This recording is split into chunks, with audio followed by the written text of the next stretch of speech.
एक ही माता पिता की दो संतान है, एक से हमें दुख और एक से सुख की प्राप्ति होती है। महाराज जी, क्या ये हमारा प्रारब्ध है? हाँ जी, हाँ जी, बिल्कुल ध्रुव सत्य है कि वो तुम्हारा प्रारब्ध ही पुत्र रूप में आकर के उसकी बुद्धि में बैठ करके एक से सुख दिला रहा है, एक से दुख दिला रहा है।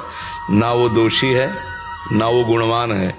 हमारे कर्म जब प्रबल हो जाते हैं तो दोषी और गुणवान उस सामने हमारे कर्म प्रकट कर देते हैं। जैसे वो तो पुत्र है, अब हम रास्ते में जा रहे हैं, अब कोई लेना देना नहीं, एक आदमी आता है, टक्कर मारता है, लड़ने लगता है, हमारी उसकी कोई दुश्मनी नहीं, कोई परिचय नहीं है, पर हमारा कर्म जो है ना हमको दुख देने के लिए तत्पर हुआ तो हमें गाली देने लगा, पीटने लगा, गलती भी उसी की, गाली भी हमें को देगा।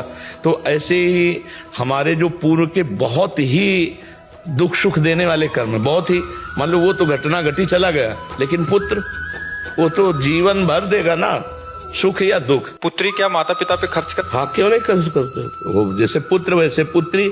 अगर माता पिता की अव्यवस्था है तो पुत्री के घर में जाकर के जीवन यापन कर सकते हैं। अव्यवस्था, मान लो पुत्रों ने निकाल दिया तो पुत्री, जैसे पुत्र अधिकार रखती है वैसे पुत्री अधिकार रखती है। ये हमारी पूज्य भावना सनातन धर्म में पुत्री के प्रति रही।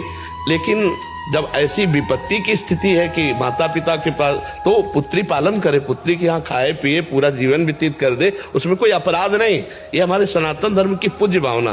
बेटी है, बहन है, ये सब बड़े पूज्य भाव से देखे गए। बोले यार हमारी बेटी ब्याही इस गांव में, उस गांव में सबके प्रति पूज्य भाव रखते थे कि इस गांव का भी हम नहीं खाएंगे क्योंकि इस गांव में हमारी बेटी ब्याही है। तो वो पूज्य भाव के कारण है। बकाया बेटा और बेटी एक ही बात है। अगर अव्यवस्थित है माता पिता, अर्थ आदि की अव्यवस्था है, और बेटी उनका पालन पोषण करे तो आराम से, कोई पाप नहीं, कोई अपराध नहीं। ये हमारी पूज्य भावना है।